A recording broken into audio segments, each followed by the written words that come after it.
Good afternoon, everyone. Once again, we have our weekly family podcast, Big Sam and Nephews. And I got a wonderful guest today. I'll get right into it. Guess where you at, man? I'm here. Okay. Hey, should I call you? Okay, I'm going to call you by your real name, Pastor Lewis. How are you doing today? I'm doing absolutely awesome. I know you are. Glad to be here. I'm glad to have you. Just happy to have you, man. Tell us, how did you come to Minneapolis? Well, I came to Minneapolis back in 1986. I got a basketball scholarship to play at the University of Minnesota, and I've just stuck around ever since. Basketball scholarship? What? You're a hooper? No, man. No. Let's get this right, nephew. I'm an ex-hooper. I used to be a hooper. Look, I feel you. I don't hoop anything now. So you came what, in 80? 86. Wow. That's a long time ago too, isn't it? Yeah, I came in 86 with my other fellow Detroit brothers, Terrence Williams and Willie Burton. We all actually came from Detroit at the exact same time. And did you know Willie in Detroit? Absolutely, we played on the same AAU team. Okay. Yeah, actually, our AAU team had Mr. Terry Mills on there, who was at that time the #1 player in the country. We all played on the same AAU team.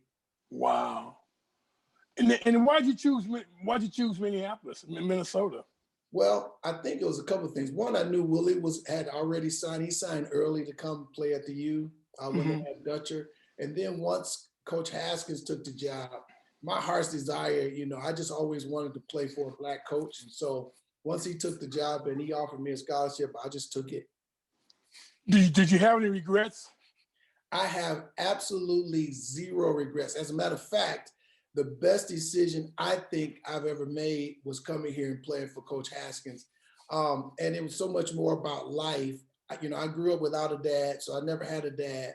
And so for me, it was awesome seeing a Black man who actually could teach you how to become a man. And for me, that was greater than the basketball part of it, even though I fought it.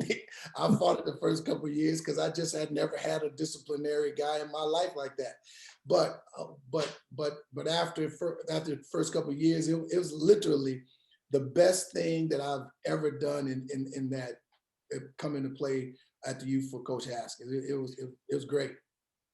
And now you said there was a third guy that came here from Detroit, correct? Yeah, Terrence Williams. He actually is another guard like myself. He ended up transferring. I think my junior year, he ended up transferring to a smaller school. But Terrence was an awesome athlete and really, really good player with us. Now, talking about basketball in Detroit, and I know about Detroit's basketball. I know you do. I'm gonna tell you, they don't sleep on Detroit. That's right. Detroit is no joke. And I just think, I remember back many years, I'm much older, but I remember there was a guy named Kenny Harmon. I don't know if you remember Kenny Harmon and Bill Harmon? I remember the name, yes, sir. Right, thank you, right. Man, I just met, I used to live in Las Vegas for like 1 year.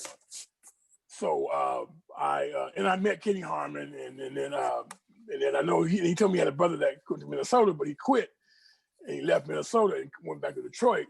But I always remember Kenny Harmon, man. That guy was a player, and he used to say, man, we play alley ball. I California. I'm like, what in the world? What is alley ball? Man, Hey, afternoon, people. Hey. Hello, Sister Sharon. How you doing, girl? I'm all right, Pastor Lewis. How you doing? All right, now we're on a sports podcast. So, all right, Brother Cornell, how you doing? I'm doing good. I already called the pastor like 4 times already. We're good. Okay. Okay. Yeah, but man, they used to talk about alley ball. I didn't know what in the world they were talking about until I seen alley ball. Well, so, growing up, I'm not sure how you all grew up, but, we grew up, a lot of us poor. And so we had to make up our own situations to play in lots of places. So, we put rims on the back of a garage. We build our own little thing to put a rim on and play in the middle of the street. We play wherever we could. And so most of our good games were in the alley on the back of somebody's garage. And so, there was no such thing as a foul. It's a good chance. There's a great chance it's probably going to be a fight because, you're in the alley and, the toughest people are going to win. And that's just how it went. Now, was there a guy, was Terry Durod from Detroit? Terry Durod is from Detroit. Yep. He played at the Okay. University of Detroit as well. Right. Okay, I'm throwing in some personal stuff. Pastor, where did you live at in Detroit? I lived right off of Gratiot and Harper. Okay. So that's right in the heart of the east side of Detroit. Okay. That's because on my father's side, that is where my entire family is from Detroit. They're from Detroit and South Carolina. Yeah, last name Ellison. So, yep, Attorney General Keith Ellison, that is my first cousin. So, yeah. Now, Keith and I, we went to the same high school. Yeah, see? Cass Tech High School. Okay.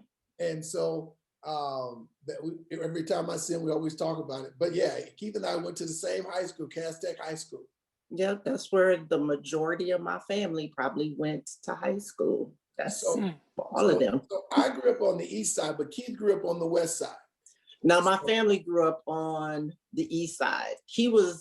His family was a little more to do than my other side of the family. So they lived on the east side. I just remember going there in the summer and I'm just like, dang, like from here to there, I'm like, wow, these houses close. You can like see in somebody's living room. Like, I put curtains down. They're like, oh, you get used to it. I'm like, no, Dorothy, I'm not gonna get used to that. Y'all need to pull the shades down. Like you can't, ain't no room. Well, but one of the good things though, for people, especially like me, who didn't have a dad, being that close to other people, you always had somebody to care for you, or somebody was always looking out for you or being responsible for you. So, that was a good thing about being that close. True. Now, playing basketball in Detroit, and you went to the school on the east side. Now, how many points did you average in your senior year? Well, in my senior year, I don't know exactly, but I probably was close to the 30-point range. And I was one of the better scoring point guards in the city of Detroit. But just to give you a glimpse of how good the kids were in Detroit the year I graduated, Derek Coleman, who was one of my best friends, who ended up being the #1 pick in 1990, but Derek Coleman, who was one of my best friends, in the year we came out in Detroit, in the city, now I'm not talking about the suburbs where Terry Mills and those guys lived, in the city of Detroit, there was 26 major college basketball scholarships, 26 of them. Wow. And that was just in the public school league in the city of Detroit, not the suburbs where, not Lansing or any of those, Flint or any of those places, just the city itself. And so it was on every team. Steve Smith was on Persian, Derek Coleman was on Northern. All these are city teams we have to play twice a year. And so, there were so many good players in Detroit the year I came out. So, if you couldn't score, you couldn't compete. So that was just how it was. Wow. That's, that you just throw those names out there. That's phenomenal to me. Yeah. Because I'm from California, and so where I come from, it's a baseball town, not a basketball town. So right, that's the difference. And but Detroit is like no joke. I always remember that, growing up and then traveling in the country. And I've been to Detroit a couple of times too. But it was just, and I tell you what about Detroit. Detroit ain't nowhere to be playing around. No, it was, and so, a lot of people have migrated out of Detroit, like myself. But when I came out, man, everything was basketball, and, there were some good football players, but, there was just so, another thing that we had, the top teams, we had 5 major AAU teams. So like Derek Coleman wasn't on my team. Steve Smith wasn't on. They were all on separate teams. You know, I had Willie and I had Terry Mills, but we had 5 major. So when you came to an AAU game, it was like you were watching all these future pros because every team was stacked with people that were very, very, very, very good. Because that, you know, it was just a lot of competition at that point. Hey, Yeah, Pastor. go ahead. Pastor, when you played at the U, who's your coach? Coach I don't Haskins. remember. Coach Haskins. Coach Haskins, Coach P, Coach Gates. Yeah. That's the road dog run through. Yeah. Do something bad. I only came to the U because he got hired. You know, because I wanted to play for a black coach. You were late. I kind of said this already, Sherry, but I'm gonna say it just for you. I was late. no, that's all right. But and that's why I came, because he had been hired, and I really wanted to play for a black coach, and so I love me some Coach Haskins. His camps were nice. Like to see Coach Haskins night and day. Like people are like, oh, he's so nice. And all I can remember is going out to his house in Minnetonka with Miss Haskins and Lori. And I don't remember who came late, but somebody came late and all I saw was Coach Haskins snatch somebody in their neck and get to cussing them out and then threw them in the room. I was like, oh, I've never seen Coach Haskins like that before. Oh, everybody that's played for him was just like, yeah, that's Coach Haskins, like for real.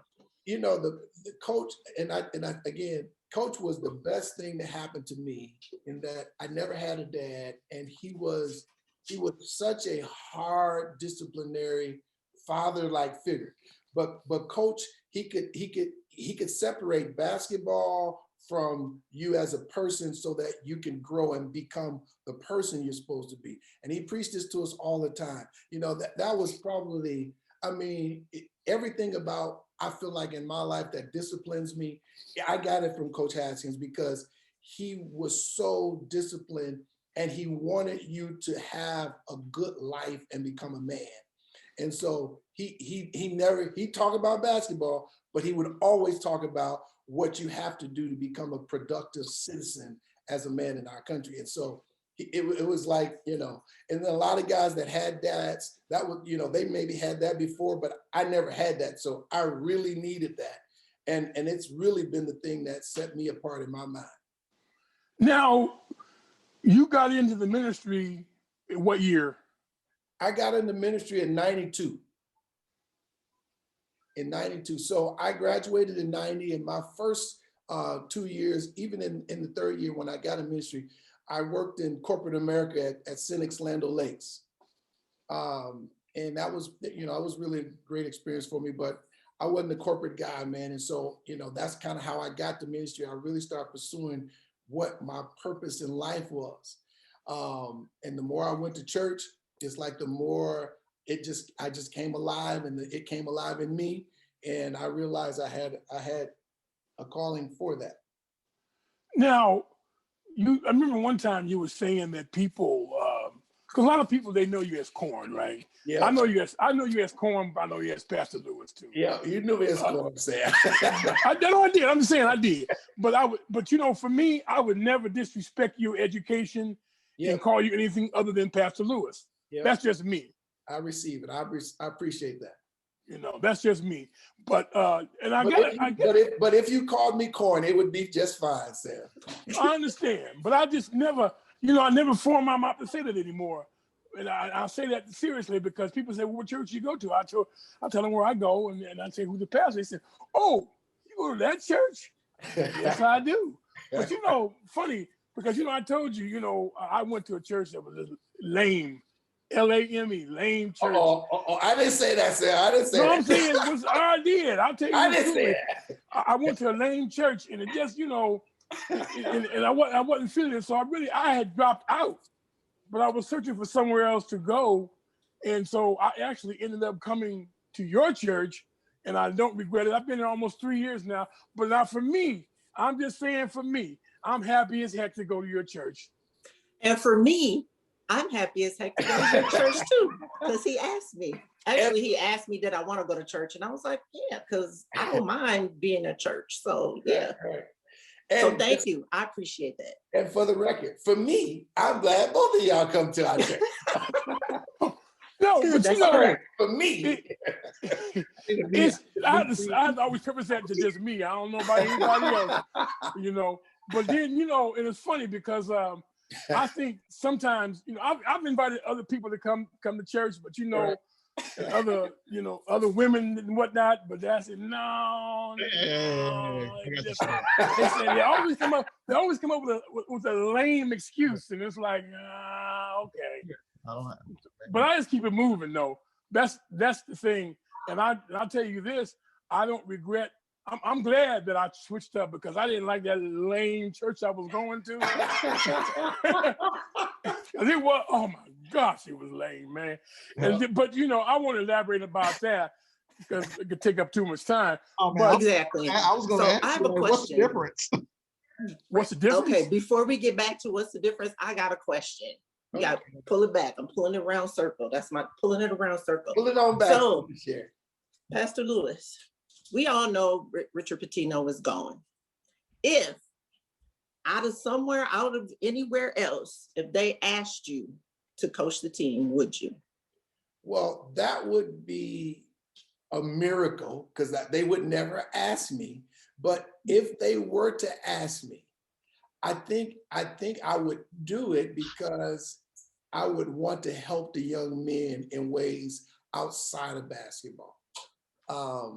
And I do believe that I understand the Big Ten basketball level and I can help them understand that. But for me, I just think that I would take it to help them become men and what they're going to do after basketball. We were just having a conversation at my table upstairs, and we were eating, and you know, it's less than 1% of all basketball athletes that graduate from college or go to college and high school that end up in the pros. It's 450 positions in the pros. And so you've got thousands upon thousands of young people, men and women. And if they have not prepared themselves for life after basketball, they're going to be in for such a great shock. And a lot of times that's the problem. They've invested in the sport, but they haven't invested in life after the sport. And I just think a good coach should make sure that is fundamental in the preparation of those athletes, because it's a real world and it doesn't evolve around that sport. It doesn't evolve around basketball. You have to be prepared for life after basketball, because that's what you're going to spend the majority of your life doing. So you have to be, but we're not, because we've invested so much in that sport. And then when we get out, we realize we've got to compete in a real world against people who've been investing in themselves for that real world. And now we're so far behind, and it's like, you know, it just causes so many other issues. So I would take it only to help those young men become more prepared for life after basketball. Now, speaking about Richard Pitino, Sherry said that he's probably gone, but he is gone. Because no problem. Never mind, he's gone. No, but I want to elaborate a little more. It's going to happen. My best guess will be that it will happen after the Big Ten tournament. Okay. It is. It's going to happen at the end of the season. He's already talked to the athletic director. They've already made decisions. He's going to coach out the rest of the season. But then after the season is over, he's done. So they kind of listed some coaches that were in there. Ryan Saunders is in the mix, and Brian Dutcher is in the mix. I think Cornell Lewis should be in the mix, because you would actually bring them what they actually need, which is something that Ryan Saunders and Brian Dutcher can't do. But that's just me.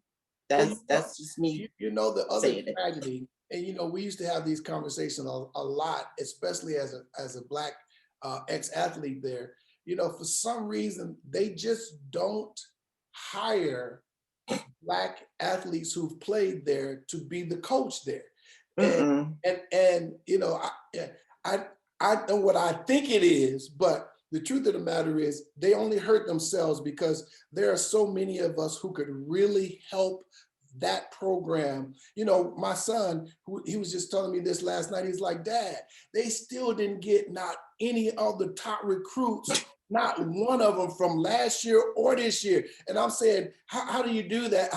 I just don't understand how you do that, other than the fact that you're so disconnected from the reality that, you know, you need some brothers in here that actually know how to get these kids to stay here. And I'm not talking about some people who didn't play. I'm talking about people who have played and they actually are coaching and they want to coach, but they don't give them an opportunity. And it's just, to me, they just hurt themselves. And it's sad because there's a lot of y'all here. I know it is. That played at the U. Yep. That are here, that are either coaching high school or, you know, just helping out with AAU. So there's like a lot of y'all here. I know, so, but they don't give any of us a chance, and it's just sad because they're only hurting themselves. Yeah, I mean, that goes across sports, but I mean, definitely, especially in college basketball and even high school. I mean, had a chance to play 1, 2, 3, like 4 different Black coaches and 2 in college, and I was like, man, I hated it, but I was, you know, well aware because I was married with a baby already, so my life experience was different. But at the same time, even now, you know, I kind of, you know, I look at the coaches, even if you're at a white school or a Black school, but it doesn't matter because most of the coaches that are the same color, they really look out for you on that life level.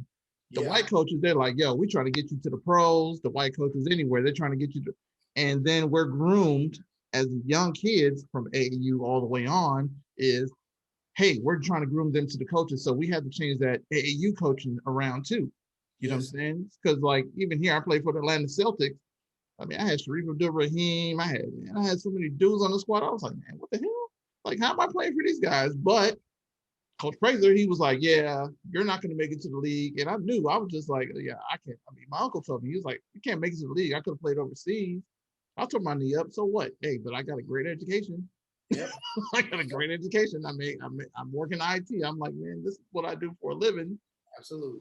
But, you know, we don't groom our kids to say, hey, look, my mom was like, this is A is first, is books, B is basketball or football or running track or whatever I was doing. You know, we groom our kids to be like, yo, get your jump shot right so you can make it to the league. Man, come on, man. Nobody need that. If you can't read, how you gonna read a contract? Man, Dexter Manley, look, you know how many times we talked about Dexter Manley in the household? I mean, and I'm not throwing shade at Dexter Manley, but you know, it's one of the, that was our example of like, hey, look, Dexter Manley is this guy who plays in the NFL, but he can't read a contract. They screwing him every single time, you know, and we know what happens. So if you can't read how much money your agent getting, how much money you getting. Like you can't do any of that. I just think it's sad because on the women's side, not trying to show shade at Lindsay, kind of am, kind of not, but she got hired. You are throwing shade. I am. Okay, I'm throwing shade. But she got hired with no coaching experience because she was an alumnus of the U. Yep. But we know why that happened. I'm not going to. But it's still wrong, though. It is. Wrong. At the end of the day, it is, because Crystal Flint is a good coach and she graduated from the U. Yeah. And she's an excellent high school coach. So, and she has her own program that she's working right now. So, yeah. Well, go ahead, Cornell. It just, the U hurts themselves. And my guess is a lot of programs do too, but the U hurts themselves when you have successful Black people who can actually help and build the program the way you want it to be, but you won't give them a chance. So, you know. Minnesota's crazy because if you have Randy Carter on staff, there's a possibility we could have Jalen Suggs and get Chet Holmgren right now because they both play him in the eye. Well, Jalen doesn't anymore, but Chet's a senior this year. Yeah. So he's thinking about going to Gonzaga where Jalen is. And it's sad, and it's, you know, go ahead. It's really sad because, you know, I know both of their fathers, and then Chet's dad played with me at the U, David Holmgren, and it's just sad.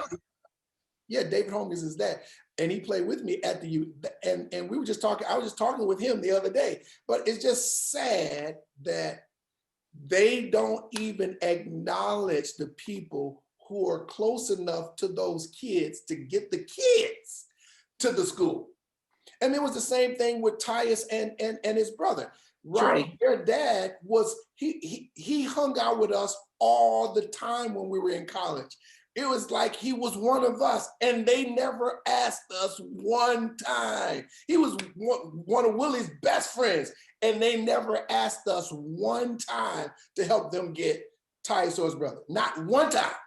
And again, it's just like they miss the benefits that they could have from the ex-players. Well, and again, this is just my opinion. I think in the case of the ex-Timberwolf coach, I know Ryan very well. Nice guy, not a pro coach. Never. I'm just saying, they should never have put him in that position. Same thing with Pitino. Yep. I don't know whether he's a nice guy or not guy, but he should never. See, a lot of times, these guys get thrown in there because of their dads, hoping that they'll pay. It don't work like that, because the Steinbrenner brothers that run the Yankees, they only know about the business. They don't know how to run the business. Yep. And there's the same, right. And the same thing with coaching too. It's like, oh my gosh.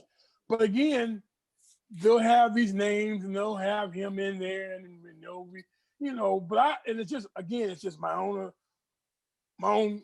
opinion. I think the last black coach they had was Tubby Smith. Yep. Yeah. They had a good team. That'll be it. You're right. I don't think they'll get another one. Well, no, they should. If they don't get another one, they will never get the recruits that they actually should get from this hometown, because most of the recruits that are really, really good are African-American descent. These kids are really playing, and they're playing their butts off. And if they don't have a head coach that can connect to them, they're not going to get. They're not going to lose them, because the Dukes and the other schools that are on TV all the time, the Baylors, those kids are getting recruited by those schools. And those schools, you got to have something that keeps that kid connected to your program, because those other schools want them and they see them on TV. So you've got to have something to compete with those schools, and they don't have it. And so, I mean, like Trent Tucker, for example. Trent Tucker is applied to coach that team many times. They won't even give him a chance. Now, I don't know how you can get better than a professional who was one of the greatest shooters you ever had, one of the greatest shooters in the pros, with championship rings from the NBA. I don't know how you can not consider him, just because, I don't care if he ever coached anything, just because he can give you much more than just basketball stuff. And yet they don't even consider him. Yeah. He's not, people like him, not even on the list. And which is a shame. And I can go down the line. Ariel McDonald, he played overseas for almost 12, 13 years. He won championships over there. He was MVP overseas, made lots of money. Not even a consideration. I mean, these kind of things, and you say to yourself, so what exactly are they trying to do at the U? And it's the same old system. They don't understand how to capitalize off of the ex-players that live here, that love the school, and would like to help them. Well, and you're right, it is sad, but you can go down the list, you can count them. I was watching basketball, I like college basketball too, and I'm watching this week, and I said, "There's the boy from plays for Colorado, went to not Osceola, the other school out there, past you. Oh man, sorry. Now he's playing for Colorado. Bam, Jalen Suggs, Gonzaga. Bam, the other boy from Rochester, he's playing at Duke. Yeah, the boy. And then the other, and then the Sims boy, whose daddy played for the U. Yep. They couldn't even get him. No, they've missed they missed all of them. So they didn't sign not a one of them. That's the point. They haven't signed. And they're not going to be able to be competitive in the Big Ten until look at what the differences in those coaches and those programs are. Is that, like you said earlier, they make a family environment. I know what Baylor is. I know what Gonzaga is. We had Suggs' granddaddy on there. Everybody just raised about Mark Few about how genuine and how much of a fan. They all bring. It doesn't matter if you white. There's things that we could go down the color barrier or not down the color barrier, but then there's things that you connect as a man to a child, or as a man to man, and respectful. And Krzyzewski, met him in person. He's one of those guys. It's like, dude, I'll go through a wall with you. Like, you got to think about it. Like, man, past basketball, what do you want? Like you said, Coach Haskins, past basketball, what do you have? He was a past basketball. It was all about family with him. Yeah. He didn't I worked this camp for 4 years, so I know it's all about family. Yeah. When all the campers would sleep, he would take the staff, be like, we gonna order pizza and just sit down, and it was whatever. He made it a family. He made it so you were included in everything. So yeah, we don't have them type of coaches really. Nah, everybody. Not here. No, yeah, I should say that, not here. But not here. But that's what's going to hire him. Yeah, but that's what they're going to have to hire, so that the program can get back to going in the direction that it should be going. Yeah, and that it was in. Yeah. Like, y'all went to the tournament, y'all went to NCAA, y'all won an NIT, like, y'all was in the Final Four before, the Final 8. I'm like, wow. Let's go back. What did they do? Right. What did they do that made them that good? What was going on at that time? Yeah, well, I think like the ADs are like the general managers of a team, only it's college, and this guy, the guy that's the AD now, when Bettina was coaching, that AD was not the AD for him. So I just knew it wasn't. At some point, it wasn't going to work. So it took another horrible season last year. Now this year, they're not even going to get in, and they're going to probably end up firing them. So, and then of course they're never going to hire. Same thing with Timberwolves. They've only hired 2 black coaches. And the one time they got rid of, they was at 500. So why would you get rid of somebody who has you at 500? Right. Like, and that's dumb. And then the team has never been. This is another one of my opinions, Pastor. I think, like you said, I think these teams in this town are just jinxed. Well, I think it's a little bit more than just jinxed, though, because it's their process of decision making, Sam.